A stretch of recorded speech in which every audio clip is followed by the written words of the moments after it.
Hello students, MDS university Ajmer के BSc part second bio के second paper physiology and biochemistry में हम human physiology के बारे में पढ़ रहे हैं। I am doctor Bharti Prakash, associate professor department of zoology, SPC government college Ajmer. आज हम स्टार्ट करेंगे फिजियोलॉजी ऑफ एक्सक्रीशन, जिसमें हम स्टडी करेंगे nature of excretory products. Excretion term जो है वो जनरली यूज़ होता है in reference to elimination of nitrogenous waste products from animals body. Animal की बॉडी से जो नाइट्रोजनस वेस्ट प्रोडक्ट्स हैं उसको जो रिमूवल होता है उसको हम एक्सक्रीशन कहते हैं। यह वेस्ट मटीरियल्स जो होते हैं वो कई तरह के हो सकते हैं। यह एनिमल टू एनिमल डिफ़र करते हैं और कभी कभी एक एनिमल में भी अलग अलग टाइम पर अलग अलग नाइट्रोजनस वेस्ट प्रोडक्ट्स जो हैं वो एक्सक्रीट होते हैं। Now nature of excretory products, जो मेजर फैक्टर है डिटरमाइन जो करता है mode of nitrogenous excretory product का, वो है availability of water in the environment.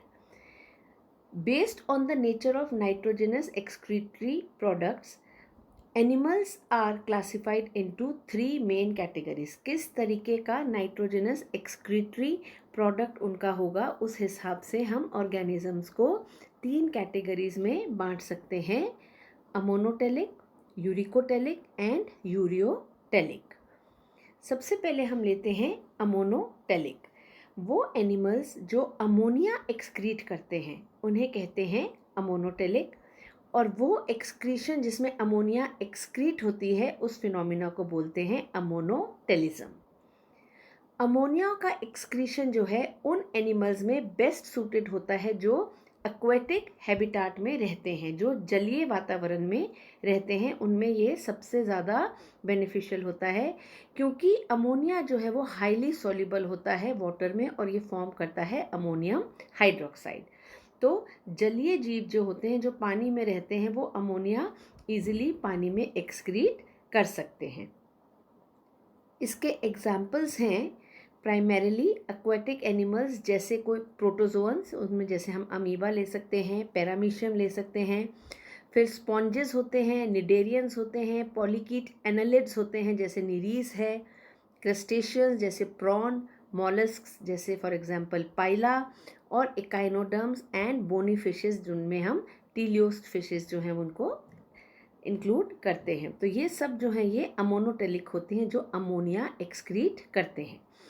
इसी तरह से कुछ सेकेंडरीली एक्वेटिक एनिमल्स भी होते हैं, जैसे कि किसी इंसेक्ट्स के लार्वा, सैलमेंडर्स, एम्फीबियन टैडपोल्स या फिर क्रोकोडाइल्स, यह भी अमोनिया एक्सक्रीट करते हैं।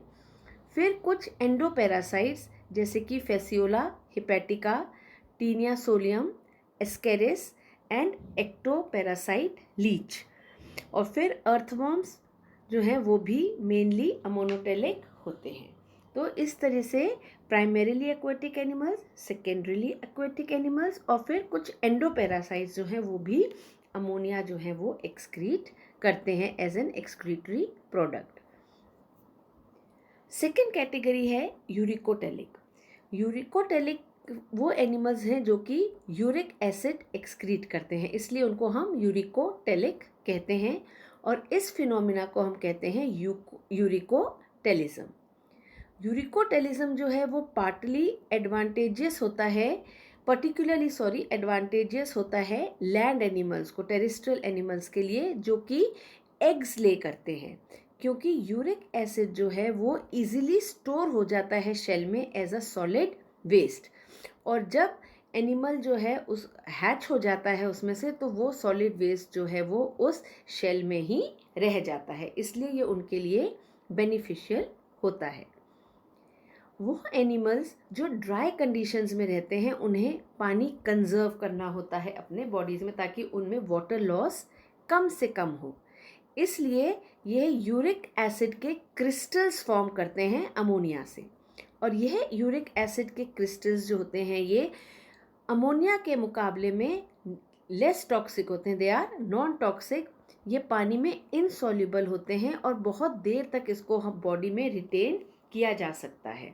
तो इसलिए टेरेस्ट्रियल एनिमल्स में एक्सक्रीटरी प्रोडक्ट, जो नाइट्रोजनस एक्सक्रीटरी प्रोडक्ट है, वो यूरिक एसिड होता है, यूरिकोटेलिक ये एनिमल्स होते हैं और ये इनके लिए एडवांटेजियस होता है। एग्जाम्पल्स इसका हम देखें तो ज़्यादातर इंसेक्ट्स या land snails, land reptiles and birds.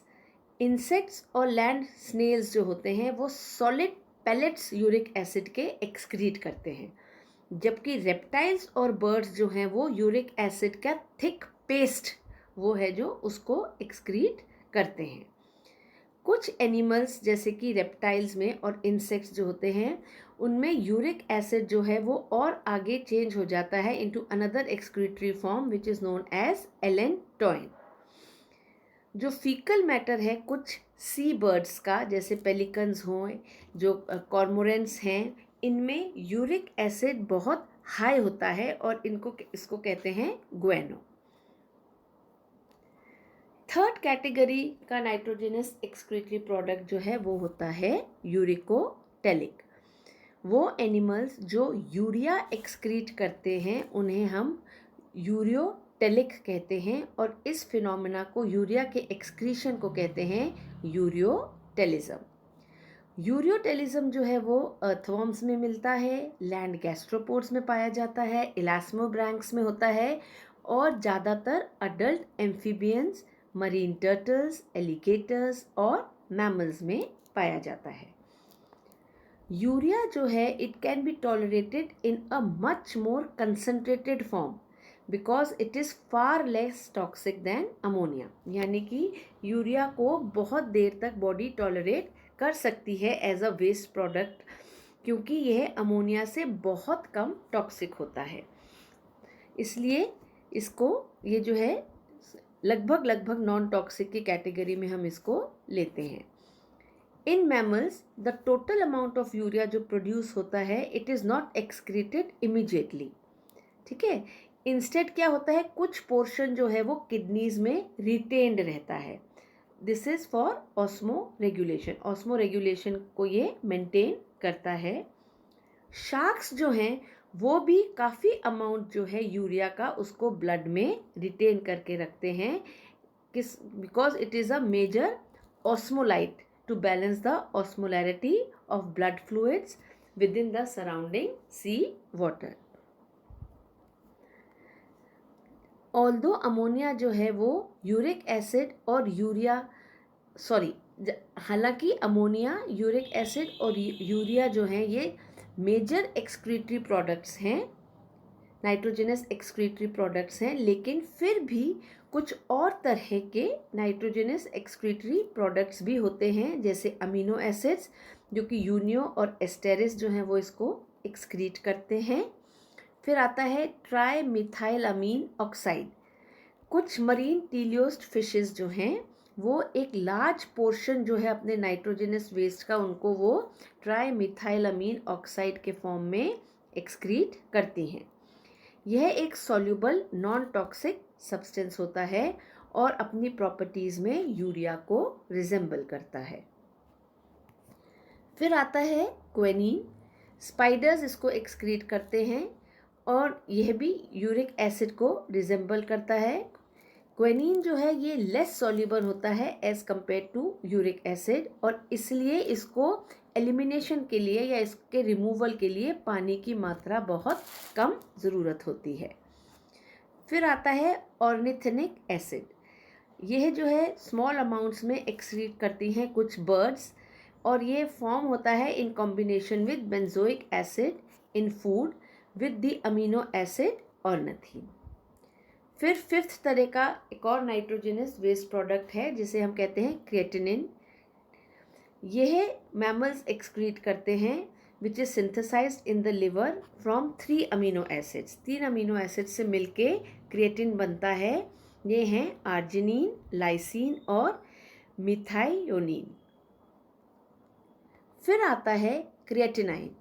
Mammals जो हैं वो कुछ स्मॉल क्वांटिटी में क्रिएटिनाइन को जो है उनके ब्लड में प्रेजेंट होता है, this is a derivative of creatine. जो एक्सेस होता है इसका, it is eliminated with the urine. हमें इस बात को रिमेंबर करना चाहिए, याद रखना चाहिए, इट शुड बी रिमेंबर कि कोई भी एनिमल जो है वो एक तरह का एक्सक्रीटरी प्रोडक्ट एक्सक्रीट नहीं करता है। ये मैंने अभी आपको शुरू में भी बताया था कि अलग अलग टाइम पर एनिमल अलग अलग तरह का जो नाइट्रोजनस एक्सक्रीटरी प्रोडक्ट है वो बना सकता है ना। एंड में हम इसको चार्ट फॉर्म में स्टडी करते हैं जो हमने अभी तक देखा है। जस्ट इसका एक जिस्ट लेते हैं। 3 तरह के मेजर नाइट्रोजनस एक्सक्रीटरी प्रोडक्ट्स हमने स्टडी किए, ammonia, urea and uric acid. इन तीनों के क्या एडवांटेजेस हैं अगर हम देखें तो अमोनिया जो है ये प्रोड्यूस होता है जिसके लिए बहुत कम एनर्जी की ज़रूरत होती है। यूरिया का एडवांटेज क्या है, ये अमोनिया से लेस टॉक्सिक होता है, इसको एक्सक्रीट करने के लिए कम पानी की ज़रूरत होती है। यूरिक एसिड जो है उसके लिए और भी कम मात्रा में पानी की ज़रूरत होती है उसे एक्सक्रीट करने के लिए। तीनों के डिसएडवांटेजेस अगर हम देखें तो अमोनिया जो है उसकी जो टॉक्सिसिटी होती है वो कंसनट्रेटेड सॉल्यूशन में होती है, इसको बहुत सारे पानी की ज़रूरत होती है एक्सक्रीट होने के लिए, तो इसलिए अमोनिया के एक्सक्रीशन वहीं होता है जहाँ पर बहुत ज़्यादा पानी, जो एनिमल्स के अराउंड बहुत सारा पानी हो। यूरिया जो है इसका डिसएडवांटेज ये है कि it requires little more energy to produce it, यानी कि इसमें कुछ एनर्जी की ज़रूरत होती है इसको प्रोड्यूस करने के लिए।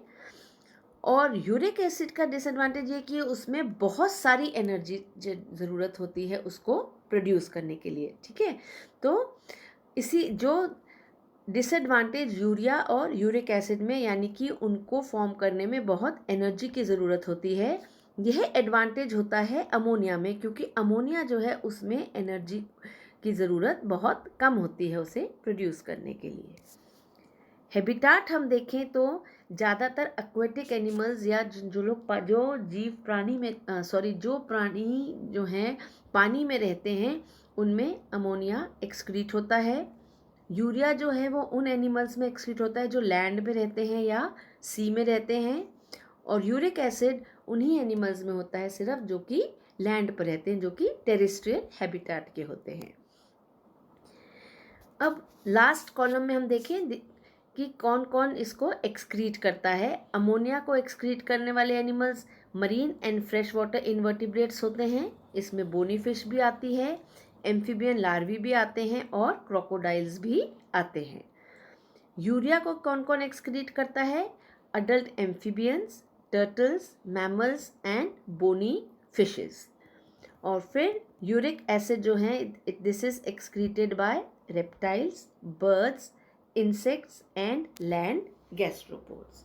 तो इस तरीके से 3 तरह के मेजर नाइट्रोजनस एक्सक्रीटरी प्रोडक्ट्स जो हैं उसके बारे में हमने आज स्टडी किया कि वो कौन कौन से हैं और कौन कौन से एनिमल्स जो हैं उसको एक्सक्रीट करते हैं।